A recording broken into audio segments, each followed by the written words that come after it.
Hello guys, good morning! Welcome back sa ating YouTube channel. This is Badge in Canada. Kamusta kayong lahat? Ngayon na lang ulit tayo nagkita-kita. Ngayon na lang nakapag-vlog. So, meron akong balita. Meron akong ichichika sa inyo. Di ba alam nyo naman yung mga nangyayari ngayon dito sa Canada kung gaano karami yung mga changes, di ba, sa immigration. Ang daming nakakalokang balita na nanggaling sa IRCC. So, para yan sa mga temporary foreign workers, alam nyo yun, yung mga pathway for PRs, medyo nagkakahigpitan na. Ang dami niyan last year pa, ang dami nang lumabas. Pati sa spousal open work permit, na ako, spousal open work permit holder ako, alam naman niya ng lahat. And kahit doon, maraming pagbabago. And maswerte ako kasi, this year lang, di ba, na-renew yung open work permit ko kasi na-renew yung work permit ni partner. And that time, hindi pa nagbabago yung mga listahan ng occupations ng mga naka-closed work permit at mga students na pwedeng mag-process ng spouse nila dito sa Canada. So yung partner ko ay isang food service supervisor sa isang restaurant dito sa Ontario, Canada. Siya yung reason bakit ako nandito. Pero dahil nga dun sa pagbabago ng IRCC, yung occupation niya, bad news ito, hindi na pwedeng mag-process ng spouse nila or ng common law partner nila. So wala ng spousal open work permit para sa akin. Para sa mga nasa restaurants, hotels, ganyan, ang alam ko na pwede na lang mag-process niyan ay yung mga managerial position.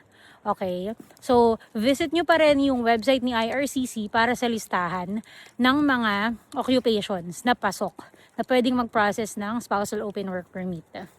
And disclaimer lang guys ha, hindi ako professional. Hindi ako consultant or wala akong agency.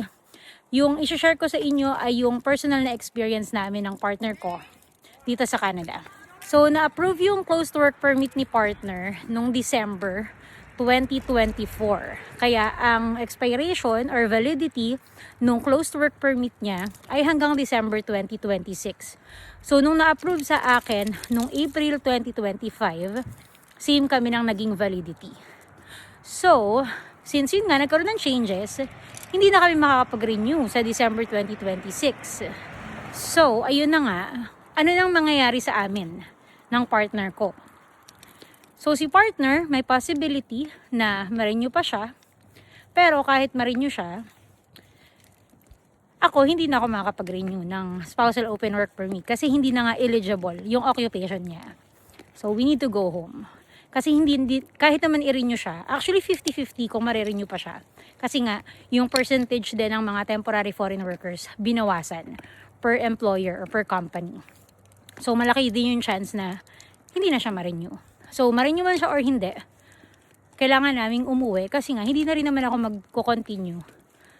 So, ayun, ayaw niya rin namang mag-isa lang dito sa Canada kasi mahirap. And may dalawa pa kaming dogs, di ba? So, ayoko siyang iwan dito mag-isa. And for me, okay na yun. Para sa akin ha, I'm so grateful na nakapunta ako dito sa Canada.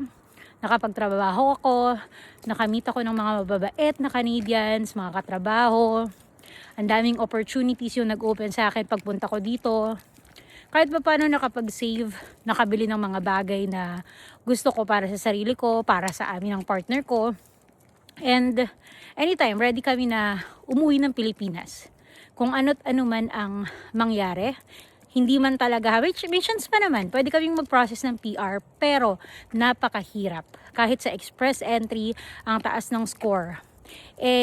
Nung kinumpute namin, kailangan ma-perfect yung IELTS.